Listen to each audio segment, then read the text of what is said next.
Good morning, everybody, and welcome to Thursday, the day before Friday, the day before the weekend, the day before the Super Bowl weekend as well. So, as we go into today, what we have on schedule is 8:30 in the morning. We have jobless claims. 10 o'clock, we have U.S. wholesale inventories. At 11:30, we have the 4-week bill auction. And at 1 o'clock, we have the enormously large U.S. 30-year bond auction. Now, in between there at 8:30 in the morning and once again at 12 o'clock in the afternoon, we have Feds Barkin, which will be speaking, which is essentially like farting in a bottle and lighting it on fire. You're right, and I hope this is dark enough. Let's try it.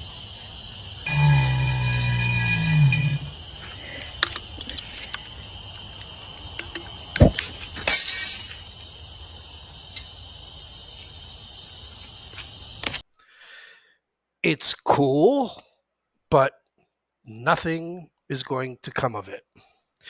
On yesterday, I'm going to go into the charts real quick first. Here, I'm looking at the futures. I'm looking at the week to date. I'm looking at the 5-minute chart. I put out the email and everything yesterday, right around 5 o'clock in the morning, right here, essentially. And everything had been relatively flat, relatively calm.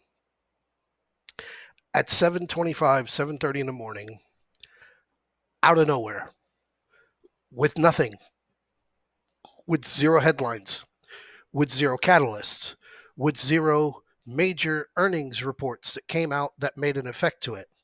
Algorithm immediately just kicked in and said, "Foop, we're doing it."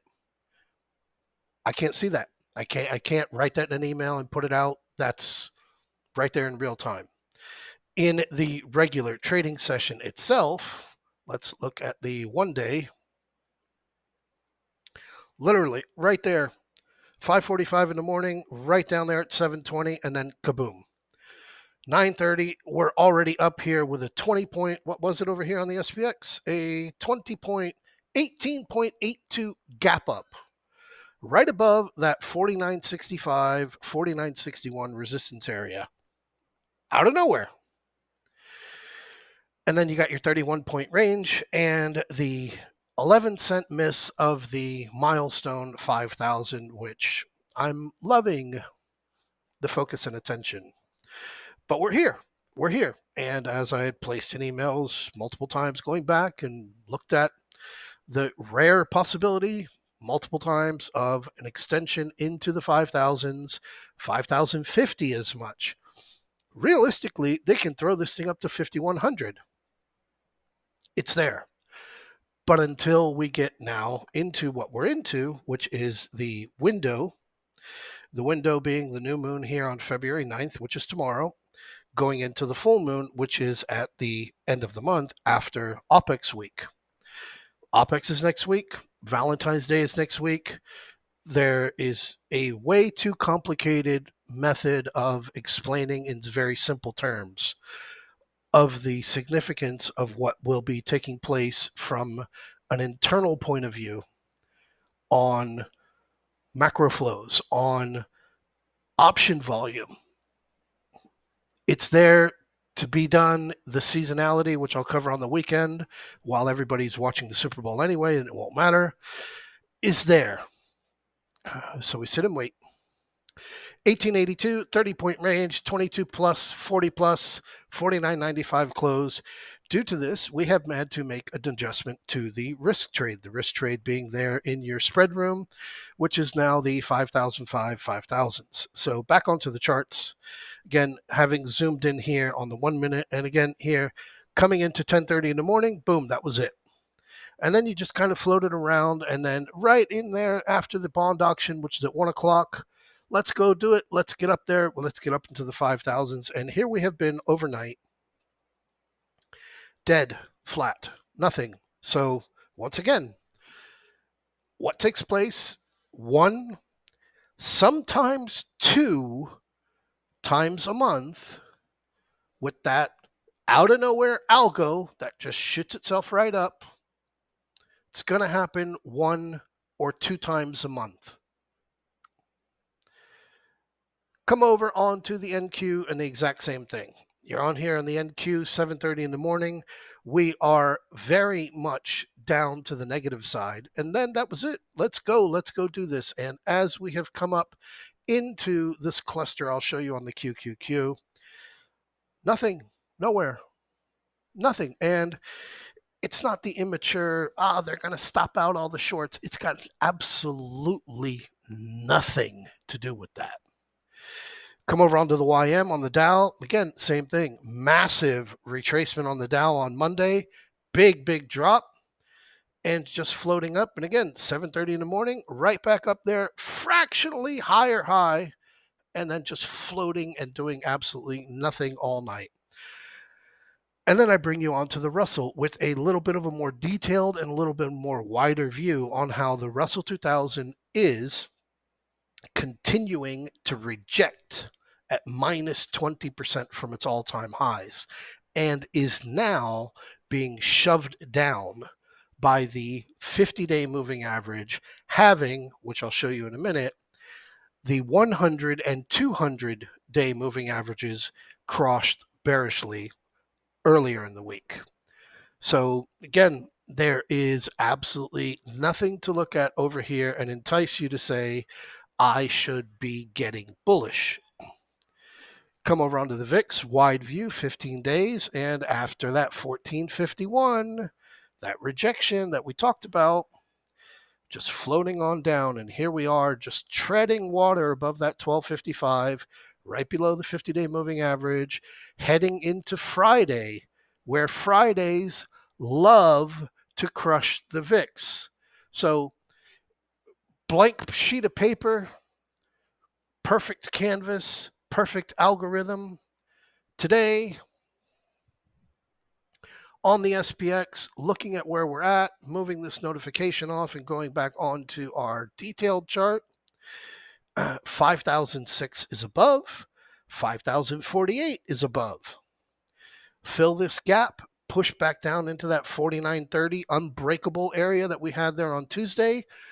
Fractional possibility. We get that VIX up there into that 13 plus, 1340, 1350 area, so they can go and crush it on Friday.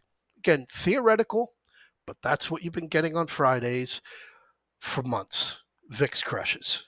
Theoretical, but that's what's there. That would then encourage the weekly candle, which is subject right now, as your weekly candle is 49.57, and this would be a fifth consecutive out of 1 being red, 9 being green. So you are talking about 14 out of the last 15 weeks since Israel invaded Gaza so that they can conquer the land and build the Ben Gurion Strait so that they can shut off the Suez Canal. But they're talking about it being that it's a requirement for other reasons. That's where we're at. 15 weeks. 14 of them have been green. 28 years, you just don't see this stuff. So anyway, onto the charts. Again, same thing. Looking at the SPX. Again, theoretical. Fill that gap from last night. Push onto that 49.30. Possibly, fractionally possible. I'm not holding my breath for it. And then go and crush the VIX on Friday. And make sure to close above 49.57 so that they get another green week. It's on the table for tomorrow. I won't have a video tomorrow. On the QQQs, again, broke that 430. Again, covered it, didn't have it. There's nothing out there. I'm looking at 3 major fucking screens and I don't see any catalyst as to how it's occurring other than looking over at the Dow transports. So plus 430, pushed into that 431.61. That's what I wanted. Unfortunately, that didn't resist. We pushed into the 432, 432.83. Up above there, you got 433.29, 433.61, which is pretty ideal, actually. And above that, 434. Break 430, you're looking at that break to fill the gap at 427. Pressure onto that 425. Anything breaking below 425, we're then going to be expecting to see 416, 415 area be a major support catalyst on these retracements. I haven't updated any of them because I have zero purpose as to why. So finally, over here on the IWM, looking at this on a 30-day, so you can see the end of the year close right here in December and the beginning of the year here in January, and how the Russell 2000 has been negative on the year since the opening bell on January 1st, January 2nd, January 3rd, whatever the date was. It has been negative on the year since the opening bell, resisting that when it came to visit over here on January 29th, which you saw on the other chart. And here we are floating fractionally below the 50-day moving average, with the 200 having crossed over the 100, and a break below 187 will pressure that 182, and a break below 182, bolt your doors closed, because what's happening over in Oakland has a very good possibility of stretching around, because I'm not even going to get into that. I'll delete that part of this.